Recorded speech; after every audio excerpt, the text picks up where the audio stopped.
transforma, o meu coração se alegra em Jesus.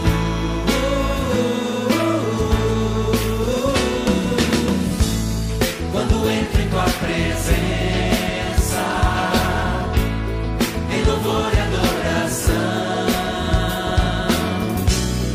é por causa do sangue de Jesus.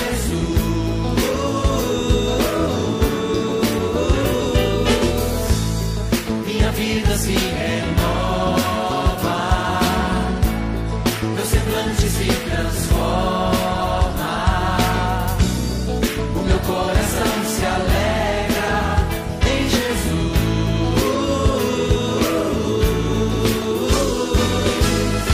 Agora já não há mais condenação, porque estou em Cristo, na sombra do seu perdão. Agora já sou livre, a morte é vencida, porque estou em Cristo, debaixo da lei da vida.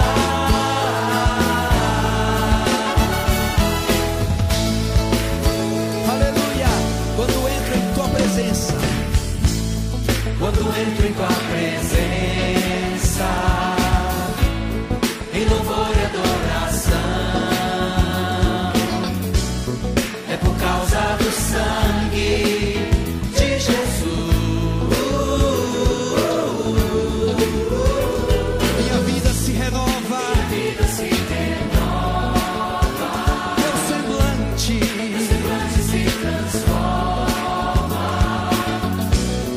o meu coração se alegra em Jesus.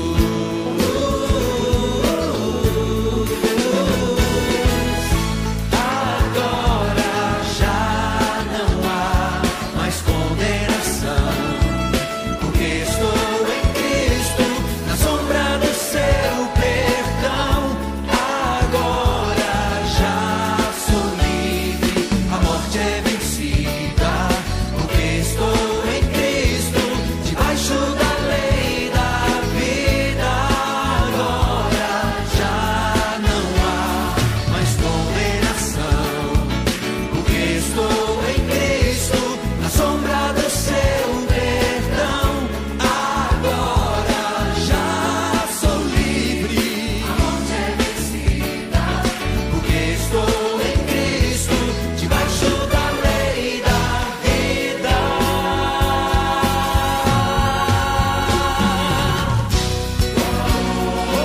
aleluia, Senhor, somos livres de toda condenação.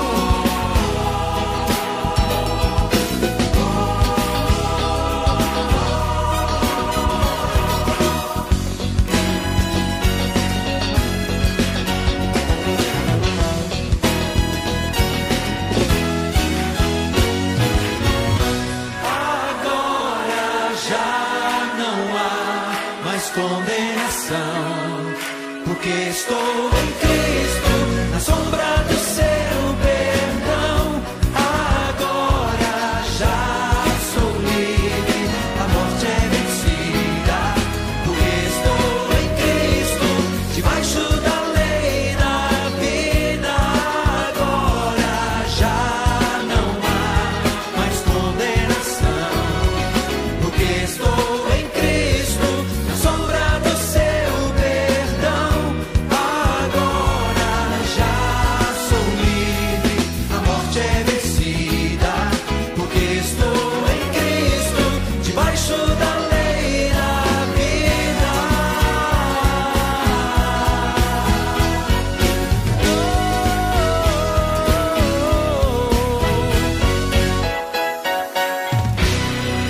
Aleluia! Oi, que bom ter você novamente aqui com a gente em mais esse culto semanal da Primeira Igreja Batista em Cascadura. Seja muito bem-vindo. Não importa se hoje é quarta, quinta, domingo, se você está assistindo esse culto de manhã, à noite, não importa. O importante é que você saia daqui com aquela mensagem que Deus tem para o seu coração nesse momento aqui de culto. Então fique à vontade, já guarda no seu coração a mensagem dessa primeira música que você ouviu logo de início, que diz que agora não há mais condenação para aqueles que estão em Cristo Jesus. Que coisa maravilhosa! Você está em Cristo Jesus? Busque Jesus hoje, agora, não deixe para amanhã. Ele está te esperando o tempo todo lá de braços abertos. E Ele vai cuidar de você. E é exatamente o que diz essa nossa primeira parte desse culto. Que Deus cuida de nós, nós não precisamos ficar nervosos, tristes, preocupados. Quer ver só? Vamos ler um texto bíblico aqui juntos. Descansa no Senhor e espera nele. Não te indignes por causa daquele que prospera em seu caminho, por causa do homem que executa astutos intentos. Deixa a ira e abandona o furor. Não te indignes de forma alguma para fazer o mal, porque os malfeitores serão desarraigados, mas aqueles que esperam no Senhor herdarão a terra. Pois ainda um pouco e o ímpio não existirá, olharás para o seu lugar e não aparecerá. Mas os mansos herdarão a terra e se deleitarão na abundância de paz. E que coisa maravilhosa que é a gente pensar nisso. Descansa no Senhor e espera nele, porque Ele está vendo tudo que está acontecendo ao nosso redor, Ele está prestando atenção em cada detalhe, mesmo que às vezes a gente pense que não. Às vezes a nossa fé é tão pequenininha que a gente pensa que Deus não está lembrado de nós, nos perdeu de vista. Mas Ele não perde, Ele diz, descansa e espera, porque na hora certinha Ele vai agir. O cântico que nós vamos cantar agora juntos fala também isso. Não tenha sobre ti nenhum cuidado, porque somente um seria muito para ti. E é realmente... Qualquer coisa que nós tivéssemos que fazer pelo nosso cuidado, realmente seria muito para nós. Quem somos nós? Mas é o nosso Deus que cuida de nós. Vamos louvá-lo então agora e depois a palavra já estará com o pastor Marcos.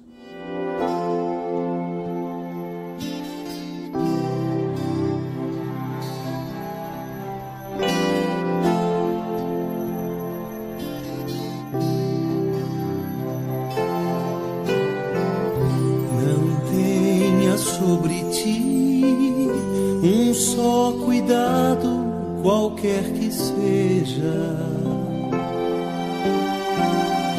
pois somente seria muito para ti. É meu, somente meu, todo trabalho. E o teu trabalho é descansar em mim.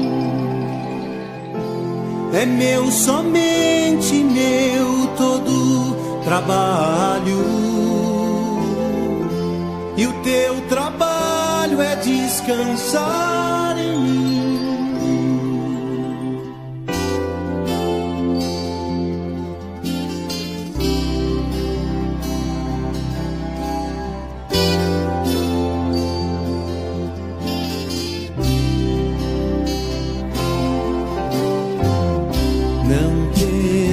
Quando enfim tiveres que tomar decisão, entrega tudo a mim, confia de todo o coração. É meu, somente meu, todo trabalho. E o teu trabalho é descansar em mim.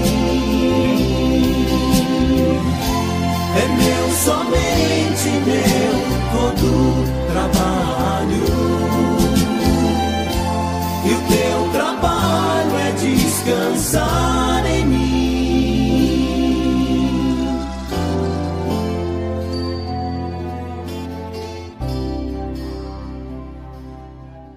Queridos irmãos, saúde e paz. Se Deus permitiu, hoje é quinta-feira. Tivemos um probleminha técnico mas pela graça do Senhor conseguimos gravar tudo, né? Dia 22 de fevereiro, e vamos caminhando pela graça do Senhor. Nesse culto doméstico, os irmãos puderam cantar esse louvor que diz: quando entro em tua presença. A gente sabe que quando nós estamos no culto, nós não entramos na presença do Senhor, mas é uma forma dele dizer quando a gente está no culto ali com todo mundo, até porque Deus já está em nós através do seu Santo Espírito, então ali agora já não há mais condenação. Jesus, quando veio habitar em nós, todo o mal que vinha sobre nós foi retirado. Aleluia por isso. Pela graça do Senhor somos salvos, sem mérito nenhum, e assim a gente caminha. Cantamos também, lemos o Salmo sobre descansar no Senhor. Você tem descansado no Senhor? Tem entregado a Ele todas as coisas? Ele cuida de nós em todo tempo. Esse louvor que eu gosto muito: não tenha sobre ti um só cuidado, qualquer que seja. Entrega tudo, confia de todo o teu coração. Como isso é difícil, irmãos. Como isso é difícil, não tenha sobre ti um só cuidado, qualquer que seja. Talvez no dia de hoje você precisou fazer muita coisa. E descansar em Deus, em confiar no Senhor, é sempre um desafio, mas é uma experiência extraordinária. E à proporção que vamos amadurecendo na fé, a gente vai entendendo os propósitos do Senhor e a gente vai descansando. E nesse processo, então, a gente adora o Senhor, nesse processo, então, a gente celebra a fé, a gente consegue ser um bom conselheiro para os nossos irmãos, sermos um ombro, um braço de ajuda, uma mão que cuida em todo tempo. Na reflexão de hoje, estou na minha leitura bíblica e tenho compartilhado com vocês a cada semana aquilo que eu tenho lido e aquilo que Deus tem falado no meu coração.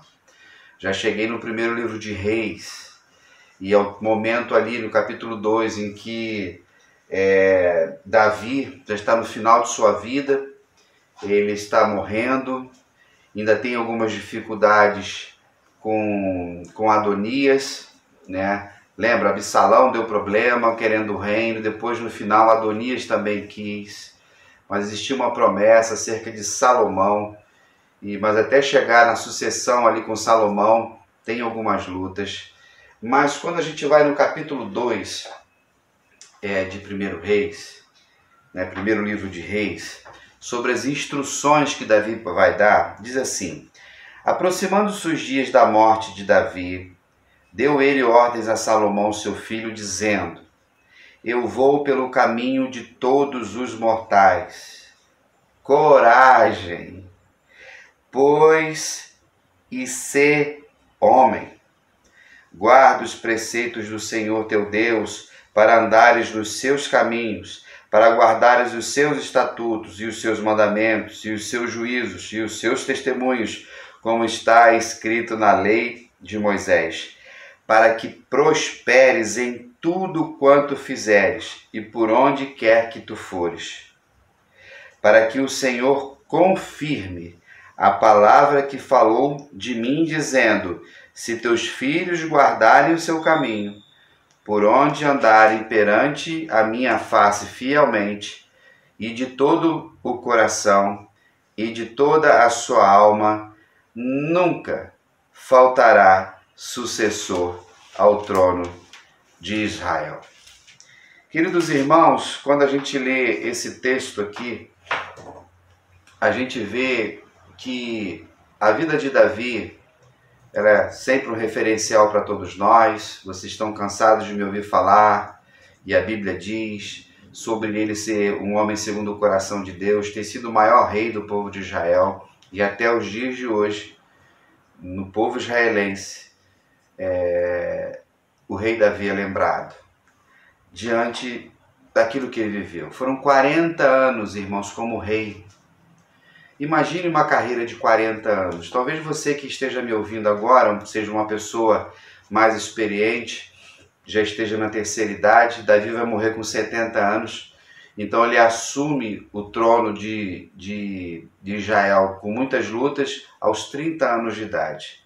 E durante 40, ele vai vivendo ciclos na sua história. E a gente vai perceber que houve guerras, perseguições, mortes, vitórias, coisas certas, coisas erradas, altos e baixos, ciclos, 40 anos. E a Bíblia registra muitas dessas histórias. Então, quando nós pensamos nessa noite aqui, e sempre encorajando você, desafiando você, é que se Davi era ungido do Senhor, o grande rei, passou por lutas, eu e você vamos passar.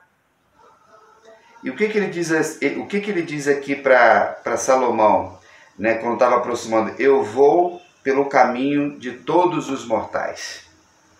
Eu e você somos mortais. Eu e você temos uma data em que a gente vai morrer, uma data de validade. Eu e você não sabemos quando vai ser esse dia, mas isso vai acontecer. Uma vez que somos mortais, a morte chegará. E dentro dessa mortalidade mostra as nossas limitações. Isso envolve o nosso envelhecimento, isso envolve os nossos sentimentos, os nossos relacionamentos, isso envolve as nossas decisões. Então, diante disso, Davi reconhece que ele está seguindo o caminho dos seus pais, como eu e você iremos também para a morte. Ele então, queridos, vai dizer para o seu filho que vai assumir o reinado: coragem. Salomão, criado do bom, com tudo do bom e do melhor, ia ser o novo rei. Mas ia ser molezinha? Nunca foi, irmãos, para ninguém. Às vezes nós achamos que só quem luta são os pobres. Todo mundo luta, até os ricos, até os mais poderosos. Por quê? Porque todo mundo tem missão, todo mundo tem que prestar conta, todo mundo tem uma lida, todo mundo tem uma labuta. Salomão vai assumir um reinado. O homem mais rico depois vai se tornar do mundo daquela época. Mas olha o que o pai dele diz: coragem. Por quê? Porque o pai dele foi um exemplo de coragem para subsistir a tantas coisas no decorrer da sua caminhada. Já um pouco mais velho, Davi vai para uma batalha e de repente com os filisteus, o texto diz que ele lutou tanto que ele estava muito fatigado, muito cansado, muito exausto. Por causa disso, um dos soldados quase matou, só não conseguiu porque houve uma intervenção dos seus valentes de Abisai e livrou Davi da morte. A partir daquele dia, então, ele não ia mais para as guerras, porque eles diziam assim: você é a luz do nosso povo. Então, coragem. Eu e você precisamos todos os dias, uns mais, outros menos. E ele diz assim, e ser homem. A palavra de Davi aqui não é simplesmente baseada no gênero masculino. Né? Você nasceu menino, você nasceu... Não, é ser homem no sentido pleno da palavra, da virilidade, da honestidade, da integridade, da força. Não ser um moleque, não ser um menino, mas ser um homem. Então Salomão vai ter um referencial, um legado de um pai que foi um rei extraordinário, mas que falhou em várias situações. No entanto, reconhecia a sua falha. Esse é o nosso grande desafio. Então, quando ele diz isso para Salomão, a primeira coisa, depois ele diz assim: guarda os preceitos do Senhor. Preceitos são ensinamentos, preceitos são princípios. Guardar, irmãos, é cumprir. Guardar é não esquecer. Guardar é praticar. Você tem esquecido algum princípio do Senhor, algum preceito de Deus? Você tem deixado de guardar a doutrina? Você tem deixado de guardar ensinamentos do Senhor? Deixa eu pegar meu óculos aqui. Você tem guardado? Ou você tem negligenciado? Cabe a nós, e se você é um pouco mais, tem a experiência que eu tenho de vida, de ministério, de vida cristã, ou você tem mais experiência com Deus, a gente ensina as pessoas mais novas a guardarem os preceitos do Senhor. E ele diz assim: para andares no seu caminho. Aí ele fala de estatuto, ele fala dos mandamentos, ele fala dos juízos e dos testemunhos. Ele vem com um monte de coisas. Quando ele fala de testemunho daquilo que Deus fez. Lembra quando Deus falava através de profetas? Ó, tirei vocês do Egito, vocês estão murmurando, vocês buscam outros deuses. Não é simplesmente a lei no sentido frio da palavra, a lei de Moisés, quando ele cita aqui. Mas é a lei do Senhor, é o caráter de Deus. Então o rei não era simplesmente um homem que foi colocado para mandar. Manda quem pode, né, obedece quem tem juízo. Não, o rei era para servir. O rei foi colocado por Deus para que ele seja um representante de Deus para o povo. Então o rei buscava de Deus sabedoria e através de sacerdotes, com a parceria dos profetas, esse rei servia o seu povo, servia essa nação. Ah, irmãos, que tristeza quando nós que temos os nossos governantes que tem que cuidar da gente, que tem que proteger a gente, que tem que representar o nosso país, a gente passa muita vergonha nesse país e fora dele também, né? Os nossos presidentes, entra presidente, sai presidente, como gostam de falar besteira. Não é verdade?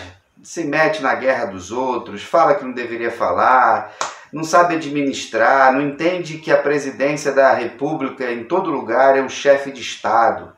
Chefe de Estado não tem opinião sobre o seu país, ele está representando todo mundo. Mas aí os nossos presidentes e ex-presidentes, eles vão lá falando aquilo que eles pensam e sempre falam besteira e depois ficam lá os ministros, os conselheiros tentando consertar determinadas coisas. Ele está dizendo o seguinte aqui, ó, esteja vivendo na perspectiva. Aí tem uma promessa, irmãos. Qual é a promessa? Para que prosperes em tudo quanto fizeres. Tem uma promessa aqui, por onde andares, por onde fores. A santidade e a obediência nos protege, nos guarda, queridos. O prosperar aqui é andar para frente, o prosperar aqui é progredir. O prosperar aqui é estar vivendo ciclos novos. Não é a prosperidade que fala sempre de dinheiro, não. Nós somos num país pobre, melhoramos um pouquinho aqui e acolá. Mas em tudo que a gente vai fazendo e colocando Deus à frente, sabendo que tudo é dele, as coisas vão acontecendo no seu tempo. Plantar e colher.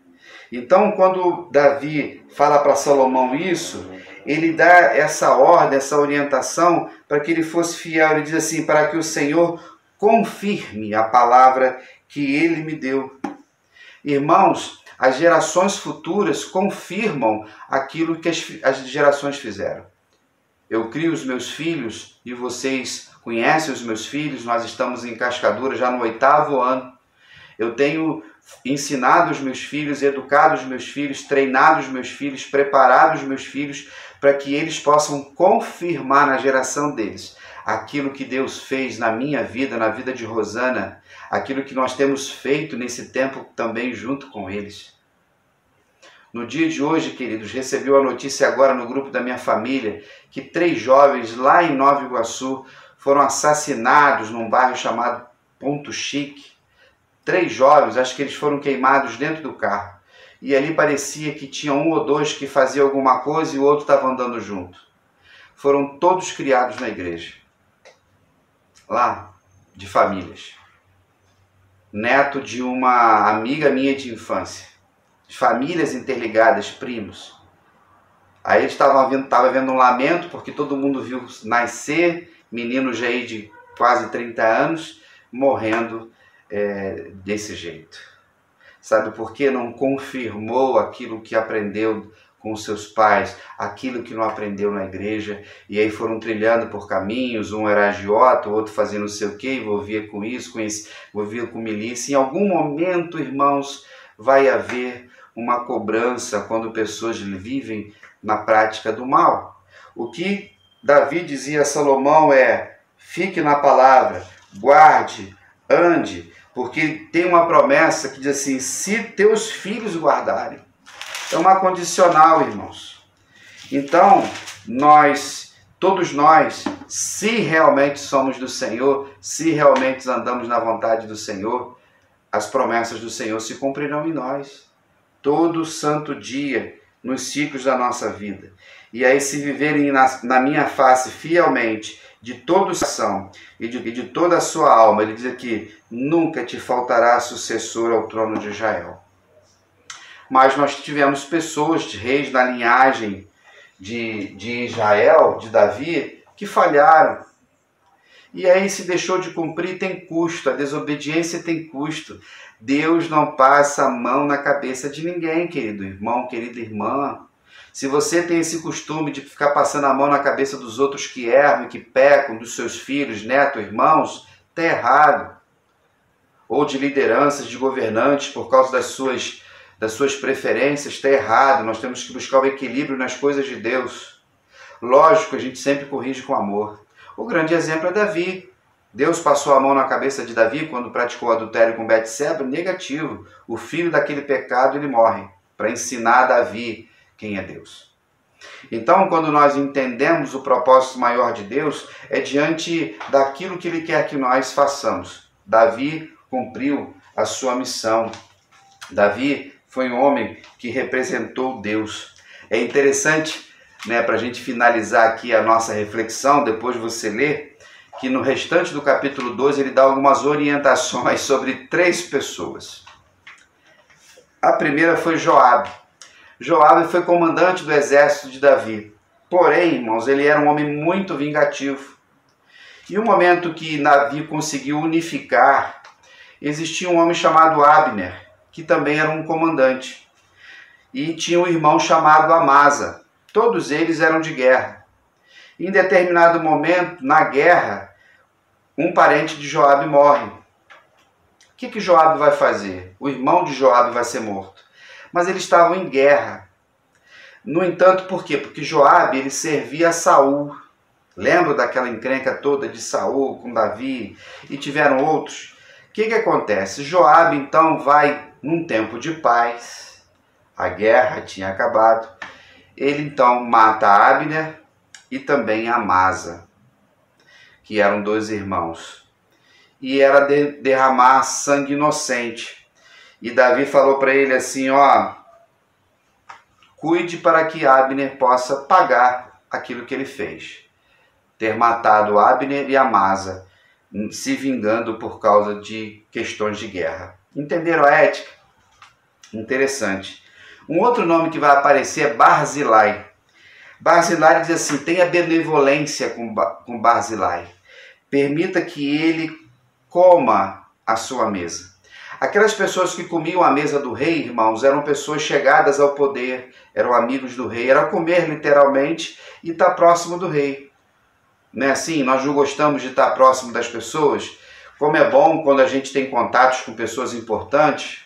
Maravilha! Já pensou eu e você estarmos sentados à mesa do rei, que é a pessoa mais importante do mundo, dentro do contexto? Então, por que Barzilai recebe essa bênção, essa benevolência? Porque quando Davi precisou fugir de Absalão, e eu preguei sobre isso no domingo passado, foi Barzilai que acolheu Davi. Foi Barzilai que deu comida, deu alimento, deu roupa, deu repouso, deu abrigo, deu refúgio. Aleluia! Um pouco antes de morrer, Davi foi grato. Eu sempre falo isso para vocês. Sejam gratos em todas as coisas, irmãos, porque o ingrato vai colher. Ah, se vai. Se você é uma pessoa que por algum descuido foi ingrato com alguém, vai lá buscar o conserto com ele, vai lá pedir perdão, vai lá agradecer se você não agradeceu, tá bom? E por último, Simei. Simei foi um cara que nesse período que Davi precisou sair por causa de Absalão, ficou gritando e amaldiçoando o rei Davi. Só que ele se lascou porque Davi voltou. Depois ele foi lá e pediu perdão, como se ele estivesse numa loucura. Davi jurou que não o mataria pela espada. E realmente não matou que Davi, mas só que ele dá uma orientação para Salomão para que ele pudesse ser punido na hora certa. E se você quiser saber como é que ele vai ser punido, dá uma lida aí nesse primeiro livro de Reis e você vai entender a estratégia muito interessante do que aconteceu. Queridos, Como é bom olhar para a palavra do Senhor, né? Como é bom sabermos que Deus nos ensina muitas coisas através da vida de outras pessoas. O texto diz que Davi descansou com seus pais. Descansar agora significa morrer. Nós descansamos, morremos, quando confiamos no Senhor, morremos para nós mesmos. Morremos para o orgulho, para a vaidade, para a ansiedade, para o medo. Morra hoje, descanse no Senhor, porque vai chegar o dia que nós verdadeiramente, como mortais que somos, descansaremos no Senhor. Que eu e você, na nossa jornada aqui na terra, possamos, a exemplo de Davi, confiar no Senhor em todo o tempo, sabendo que Ele nos ama de forma incondicional, de forma intencional. Amém, queridos? Que Deus abençoe vocês, fortaleça o coração de todos. Se Deus permitir, no próximo domingo estaremos na nossa igreja, às 9 horas da manhã, retomamos a EBD, teremos a primeira aula. Procure estudar a palavra do Senhor. Se você não tem a revista, você receberá no próximo domingo e juntos vamos aprender um pouco mais. E o nosso culto às 10h15 da manhã, celebrando a nossa fé com toda alegria, porque assim nos ensina a palavra do Senhor. Se você ainda não participou das ofertas para a reforma da igreja, faça isso. Estamos fazendo muita coisa. Mantenha a sua fidelidade nos dízimos e ofertas. Está aí o Pix da igreja para você ofertar. E graças ao Senhor, queridos, vamos seguindo em frente um dia de cada vez. Um grande abraço, fique na paz e até lá.